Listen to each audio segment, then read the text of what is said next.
हर हर महादेव दोस्तों, आप सुन रहे थे मेरे साथ मनमर्जियाँ भाग 18।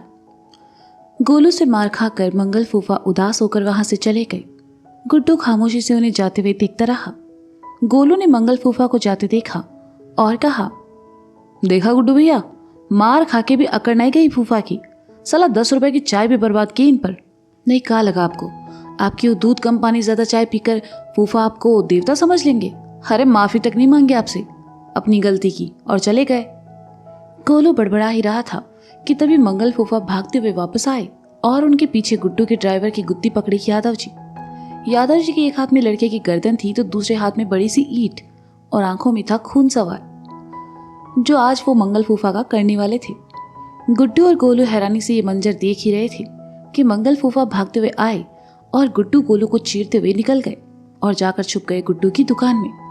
यादव जी लड़के की गर्दन दबोची गुड्डू गोलू के सामने आए और दोनों को देखकर गुस्से से कहा, अच्छा तुझे आशिकों की फौज तुम दोनों ने इकट्ठा कर रखी है। अबे का पगला गए हो, कैसी फौज बे, और कौन आशिक, और बेताल बन के जे जुगनू के गले काहे पड़े हो। गोलू ने कहा, अपने जुगनू से कहो दिन में हमारे घर के सामने जगमगाना बंद करे, नहीं तो हमेशा के लिए चिराग बुझा देंगे जे का। नहीं पूछो इनसे क्या कर रहे थे जे हमारे घर के सामने। अरे जे का बताएंगे, हम बताते हैं। पहले तुम्हारे बाप, फिर तुम्हारे वो फूफा, और अब जो नवा आशिक। हमको साला तुम लोग एक बात बताओ का पूरा खानदान हमारी फुलवारी को लेके उड़ेगा का। यादव ने गुड्डू के ड्राइवर, जिसका नाम जुगनू था, उसको जमीन पर पटक कर कहा। गुड्डू ने सुना तो गुस्से से जुगनू को देखा। मारे शर्म के जुगनू अपनी जमीन कुचलने लगा, लेकिन गोलू तो ठहरा गोलू। यादव जी के सामने आया और कहा, हमारे बाप और फूफा काहे लेकर उड़ेंगे बे। हाँ एक तो बात बताएं, आपकी फुलवारी ना इतनी हल्की भी नहीं है कि उड़ जाए। देखो गोलू, तुम बदतमीजी नहीं करो हमारे साथ, यादव ने भड़क कर कहा। अरे बदतमीजी तो आपके पिताजी ने की है कानपुर वालों के साथ, आपको पैदा करके, और क्या बात बात पे जोरू का गुलाम बन के हमसे और हमारे पिताजी से लड़ने चले आते हो। इतनी भी सुंदर नहीं है आपकी फुलवारी जो हम और हमारे पिताजी उसको देखें। गोलू ने चौड़ा कर कहा। अच्छा तो फिर मोहल्ला में खड़े होकर काहे कह रहा था वो साला गुप्ता कि अगर किसी ने फुलवारी की तरफ आंख उठाकर भी देखा तो टांगे काट देंगे। यादव ने गुस्से से कहा, जे का लॉजिक हो अबे, किसी ने आंख उठाकर देखी तो टांगे काहे काटेंगे, आंखें नहीं ना फोड़ेंगे गुड्डू भैया। गोलू ने हैरानी से कहा और गुड्डू की तरफ देखा। तुम्हारे पिताजी ने कही है जी बात तो लॉजिक भी वही जाने, गुड्डू ने कहा। लॉजिक गवा भाड़ मां, आखिरी बार कह रहे हैं गोलू, अपने बाप और फूफा को कंट्रोल में रख लो, वरना अभी इसी वक्त कानपुर में नवा गुंडा पैदा होगा, समझ आ रहे हैं। और तुम भूतनी के, आज के बाद हमारे घर तो का मोहल्ला में भी दिखे ना तो साले नीम की संटी से ऐसी सुताई करेंगे ना कि ना बैठ पाओगे ना लेट पाओगे। यादव ने गुस्से से कहा और हाथ में पकड़ी ईंट साइड में फेंक दी। जी यादव तो हमको बहुत ही हल्के में ले रहा है गुड्डू भैया, गोलू ने दबे स्वर में कहा।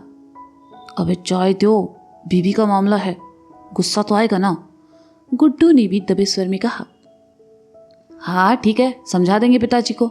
अब आप छाती पर काहे खड़े हैं, जाइए यहाँ से, हमको और गुड्डू भैया को और भी बहुत ही काम है, गोलू ने इतरा कर कहा। हाँ टेंट लगाने और उखाड़ने के अलावा का ही काम है तुम दोनों को। जो आखिरी बार है गुलुआ, आज के बाद इनमें से किसी को भी हमारी फुलवारी के आसपास देखे ना तो इनका खून करके जेल चले जाएंगे, कहकर यादव वहां से चला गया। ये सब तमाशा देखकर गुड्डू ने अपना सर पकड़ा और वहीं बैठ गया। गोलू ने जुगनू को देखा और 2-4 लात घुसे उस पर जमाते हुए कहा, अबे का बुद्धि भ्रष्ट हो गई है तुम सबकी। उस साला फूफा तो रंगबाज था ही, तुम भी उसकी पूंछ पकड़ लिए। इतनी मुश्किल से साला एक ऑर्डर मिला था, उसमें भी हमारी और गुड्डू भैया की नाक कटवा दिए। अरे गोलू भैया माफ कर दीजिए ना, गलती हो गई, हम बहक गए थे, जुगनू ने मिमियाते हुए कहा। बहक गए थे? अबे 25 साल के जवान लौंडे हो तुम, 16 साल के बच्चे नहीं जो बहक गए थे, और बहकना ही था तो कहीं और बहकते। साले कंवारी लड़की और शादीशुदा औरत में फर्क नहीं समझ आता तुमको, गोलू ने कहा और 2-4 थप्पड़ और लगा दिए। गुड्डू ने जब ये सब सुना तो रुआसा होकर कहा, साला तुम सब ने कसम खा ली है कि हमारा काम नहीं चलने दोगे। जब वेडिंग प्लानर का काम शुरू करने के लिए कितने हाथ पैर जोड़े रहे पिताजी के सामने, अब लगता है तुम सब जे बंद करवा के ही मानोगे, और जब बंद हो जाए ना तो एक आखिरी टेंट गाड़ना यहाँ हमारी 13वीं पर। गुड्डू की बातें सुनकर गोलू ने जुगनू को छोड़ा और गुड्डू के पास आकर कहा, ए गुड्डू भैया, क्या कह रहे हैं आप, अरे 13वीं का टेंट लगाए हम वो आपके दुश्मन के घर में, का अशुभ अशुभ बोल रहे हैं। तो तुम्हें ही बताओ, जब से हम जो दुकान खोले हैं साला शुभ का हुआ है हमारे साथ। हम मर तर के एक ऑर्डर लेकर आते हैं और तुम सब मिलके उसका सत्यानाश कर देते हो। नहीं तुम बताओ गोलू, ऐसे काम करेंगे तो साला कौन देगा हमको काम? और पिताजी को पता चला ना तो तुम्हारे बाप की तरह घर से ना सीधा कानपुर से बाहर फेंक देंगे हमको। गुड्डू ने लगभग रुआंसा होकर कहा। अरे गुड्डू भैया आप रोइए नहीं, हम है ना, हम सब ठीक कर देंगे। कहकर गोलू जुगनू की तरफ पलटा और कहा, ए जुगनू तुम साले उठो और फुटो यहां से, और कल से काम पर नहीं आना। हम नहीं आएंगे तो जे पिकअप कौन चलाएगा? जुगनू ने उठकर खुद को झाड़ते हुए कहा। गोलू ने जुगनू को घूर कर देखा और अपने हाथों को आगे करके कहा, भगवान ने जो दो दो हाथ दिए हैं ना, हम चला लेंगे, तुम निकलो। हाँ जा रहे हैं, हमारी तनख्वाह के जो 12,465 रुपए है ना वो दे दो, चले जाएंगे। जुगनू ने भी अकड़ कर कहा। अच्छा, और तुम हमाओ जो करोड़ों का नुकसान करवाए हो ओका का? साले तुमरे और वो मंगल फूफा के चक्कर माँ घर से निकाले गए हैं, अब कहाँ जाते हो? दुनिया छोड़ दे तुम्हारे लिए। गोलू ने भड़क कर कहा। ए जुगनू तुम जाओ यार, अंदर जाकर रवि से कल के फंक्शन का सामान निकलवाओ। गुड्डू ने कहा, क्योंकि वह जानता था जुगनू को फुलवारी तक लेकर जाने वाले मंगल फूफा थे। ये उसका खुद का दिमाग नहीं था। गुड्डू की सुनकर जुगनू वहां से चला गया। जी का क्या गुड्डू भैया, ओका वापस काम पर काहे रख लिए? गोलू ने कहा। हमको एक बात बताओ, तुम्हारे घर में अगर चूहा घुस जाए तो तुम चूहे को घर से निकालोगे या घर छोड़ दोगे? गुड्डू ने कहा। घर काहे छोड़ेंगे, ससुरे चूहे को निकालेंगे। गोलू ने कहा। गुड्डू उठा और कहा, हाँ तो फिर जाओ, चूहे को बाहर निकालो। चूहा? चूहा कहां से आया? गोलू ने असमझ की स्थिति में कहा। अबे तुम्हारे मंगल फूफा, बाहर निकालो वो आशिक की औलाद को, साला अब और नहीं झेलेंगे हम का। गुड्डू ने गुस्से से कहा तो गोलू को याद आया कि मंगल यादव से बचने के लिए दुकान में जा घुसे थे। गोलू गया गुस्से से दुकान की तरफ। ये देखकर गुड्डू बड़बड़ाते हुए उसके पीछे गया और कहा, साला इसका भरोसा नहीं, कहीं गुस्से में आकर मार वार ना दे उस फूफा को। कहां फंस गए हैं हम। मिश्रा जी का शोरूम कानपुर। लवली गुड्डू की बाइक लेकर शोरूम पहुंचा और अंदर आया। मिश्रा जी अपने कैबिन में थे तो लवली वहीं चला आया। अरे लवली, इतना वक्त लगा दिया, रास्ते में कहीं रुक गए थे का बिटवा? मिश्रा जी ने प्यार से पूछा। अगर हमने इनको गुड्डू और गोलू की हरकत के बारे में बताया तो पिताजी खामखा उन पर गुस्सा हो जाएंगे, लवली ने मन ही मन कहा। लवली को खोया हुआ देखकर मिश्रा जी ने कहा, क्या हुआ, कहाँ खोए हो? वो हमें भूख लगी थी तो रास्ते में कुछ खाने के लिए रुक गए थे, लवली ने कहा। लो, हम तुमको बताना भूल गए, मिश्राइन ने तुम्हारे लिए खाने का डिब्बा भिजवाया है और तुमने बाहर से खा लिया। चलो कोई बात नहीं, मिश्रा जी ने कहा। अम्मा ने हमारे लिए डिब्बा भिजवाया है, कहाँ रखा है? लवली ने आंखों में चमक भरकर कहा। अरे बेटवा कोई बात नहीं, पहले खाना खा चुके हो तुम, मिश्राइन से कह देंगे हम कि तुमको डांट ना लगाए। मिश्रा जी ने मुस्कुराकर कहा। इतने साल माँ के हाथ से बने खाने को तरसे हैं पिताजी, उनके बेचे डिब्बे का अपमान नहीं करेंगे। बताइए ना, डिब्बा हम खा लेते हैं। लवली ने नम आंखों से मिश्रा जी की तरफ देखकर कहा। मिश्रा जी ने सुना तो उनका मन उदास हो गया। बचपन से ही गुड्डू को मिश्रा जी का प्यार और मिश्राइन के हाथों से बना खाना खाने को मिला, लेकिन लवली हमेशा इस प्यार से और दुलार से दूर रहा। ये सोचकर मिश्रा जी की आंखें भी नम हो गई। उन्होंने सामने टेबल पर रखे टिफिन की तरफ इशारा करके कहा, वहां रखा है, जाओ खा लो। लवली ने टिफिन उठाया और सोफे पर आ बैठा। उसने डिब्बा खोलकर सामने टेबल पर रखा और जैसे ही एक निवाला खाया, सुकून के भाव उसके चेहरे पर दिखाई देने लगे।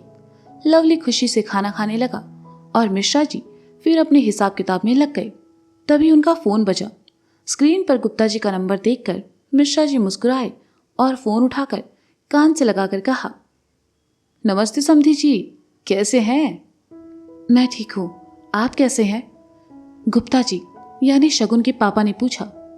हम भी बढ़िया हैं, घर में सब कैसे हैं, सब कुशल मंगल ना? मिश्रा जी ने कहा। बस बाबा की मेहरबानी है मिश्रा जी। अच्छा, हमने आपको ये बताने के लिए फ़ोन किया है कि कल सुबह हम अपने परिवार के साथ कानपुर के लिए निकल रहे हैं, शाम तक पहुंचेंगे। अमन भी आज रात बनारस पहुंच जाएगा, गुप्ता जी ने कहा। मिश्रा जी ने सुना तो उन्हें याद आया कि वो तो ये बात बताना ही भूल गए। उन्होंने ही तो गुप्ता जी से अमन और वेदी के रिश्ते की बात कही थी और अब उन्हें ही याद नहीं रहा। लेकिन गुप्ता जी ने सही वक्त पर फोन करके उन्हें याद दिला दिया। हाँ हाँ, आप लोग आइए ना, हम यहाँ सब तैयारी करके रखे हैं, कोनो परेशानी की बात नहीं है, मिश्रा जी ने कहा। जी, तो हम कल निकलने से पहले आपको एक बार फोन कर देंगे। दामाद जी और शगुन बिटिया कैसी हैं? गुप्ता जी ने कहा। दोनों बहुत ही बढ़िया है, बाकी कल आप खुद आकर मिल लीजिएगा, मिश्रा जी ने हंसते हुए कहा। लवली खाना खाते हुए बीच बीच में मिश्रा जी को देख रहा था। उन्हें इतना खुश लवली पहली बार जो देख रहा था। मिश्रा जी ने गुप्ता जी से बात की और फिर फोन रख दिया। लवली खाना खा चुका था। वह हाथ धोकर मिश्रा जी की तरफ आया और कहा, क्या बात है पिताजी, आप बड़े खुश नजर आ रहे हैं। गुड्डू के ससुर का फोन था। कल वो अपने परिवार के साथ यहाँ आ रहे हैं, कानपुर। उनके छोटे भाई का लड़का है अमन, वो अपनी वेदी को पसंद करता है, तो हम सब ने सोचा क्यों ना पसंद को रिश्ते में बदल लिया जाए। तो कल शगुन के घर वाले हमारी वेदी को देखने आ रहे हैं, मिश्रा जी ने कहा।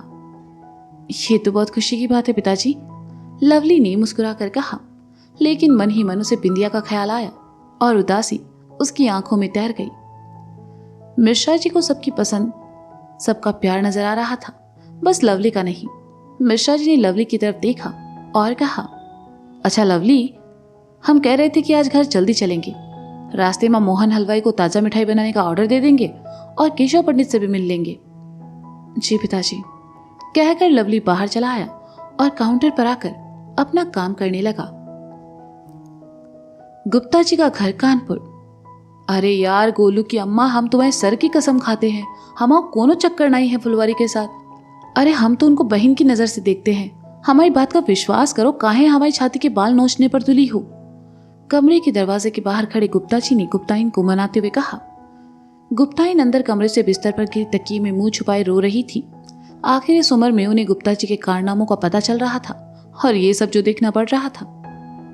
अरे गुप्ताइन, दरवाजा खोलो भाई, हमको बात तो करने दो, गुप्ता जी ने कहा। गुप्ताइन उठी और दरवाजा खोलकर गुस्से से कहा, हमको आपसे कोई बात नहीं करनी है, आपसे बात तो अब हमारे शनि भैया ही करी है। गुप्ता जी ने सुना तो उबल कर कहा, तुम्हारे मंगल फूफा हमारा कुछ ना उखाड़ सके जो शनि का उखाड़ लेंगे गुप्ताइन। ये तो आपको कल सुबह ही पता चलेगा, गुप्ताइन ने कहा और दरवाजा गुप्ता जी के मुंह पर बंद कर दिया। बेचारे गुप्ता जी अपना सा मुंह लेकर वापस सोफे पर आ बैठे। अब तक मंगल को झेल रहे थे, अब शनि भी उनकी जिंदगी में आने वाला था और क्या बवाल लाने वाला था ये तो वही बताएगा। अचानक से गुप्ता जी को गोलू की याद आने लगी। गोलू चाहे जैसा भी हो, कम से कम ऐसी मुसीबत से उन्हें बाहर तो निकाल लेता था। गुड्डू के कहने पर गोलू मंगल फूफा को बाहर निकालने दुकान की तरफ गया। जैसे ही उसने दरवाजा खोलने के लिए हाथ बढ़ाया, अंदर खड़े मंगल फूफा ने पहले ही दरवाजा खोला और गोलू के सामने आ गए। अचानक दरवाजा खुलने से गोलू का हाथ फिसला और वह मंगल फूफा को लेकर जा गिरा दुकान के अंदर। नीचे मंगल फूफा, ऊपर गोलू, दोनों एक दूसरे की बाहों में। गोलू मंगल फूफा को ज्यादा कुछ ना बोल दे ये सोचकर गुड्डू उसके पीछे आया, लेकिन जब उसने गोलू और मंगल फूफा को एक दूसरे की बाहों में देखा तो उसका सर ही घूम गया और उसने कहा, अबे गोलू, हम तुमको इसे बाहर करने को कहे थे, आंखों में आंखें डाल के चुम्मा चाटी करने को नहीं। गोलू को होश आया तो उसने देखा कि मंगल फूफा की बाहों में है, तो उन्हें धकिया कर उठा और कहा, अब का चुम्मा लेकर ही मानोगे। गुड्डू ने गोलू की कॉलर पकड़कर उसे साइड किया और कहा, तुम का उल्टे पैदा हुए थे, हाँ, कोनो काम ठीक से नहीं करने की कसम खाई है तुमने, कुछ नहीं करोगे तुम, अब जो करेंगे हम करेंगे। गोलू को साइड कर गुड्डू ने मंगल फूफा की तरफ देखा और कहा, सुनो बे परिमल। गुड्डू भैया, मंगल मंगल नाम है ओका, लगता है आपको भी हमारी वाली बीमारी हो गई है, गोलू ने कहा। गुड्डू झुंझलाया और कहा, हमको तो डर है गोलू, साला तुम्हारे साथ रहते रहते हम गुड्डू से गोलू ना बन जाए। बस ये फूफा को यहाँ से निकालो और थोड़ी देर के लिए हमको अकेला छोड़ दो बस। गुड्डू की बात सुनकर गोलू समझ गया कि अब गुड्डू का दिमाग गर्म हो चुका है और अब वह कोई बेवकूफ़ी करके मुसीबत में पड़ना नहीं चाहता था। इसलिए मंगल फूफा से बाहर चलने का इशारा किया और दरवाजा बंद कर गुड्डू को अकेला छोड़ दिया। गुड्डू पेट के बल गिरा सोफे पर और तकिए में मुंह छुपा के जो फूट फूट के रोया है। इतना तो कानपुर की लड़कियां अपनी विदाई में नहीं रोती। तो दोस्तों, क्या यादव जी की धमकी का असर पड़ेगा मंगल फूफा पर, या नहीं होगी इस कुत्ते की दुम सीधी? क्या गुप्ता जी लेंगे गुप्ताइन को मनाने में गोलू की मदद? क्या गुड्डू संभाल पाएगा ये सारी भसड़? जानने के लिए सुनते रहिए मनमर्सिया सीजन 2। Bye bye.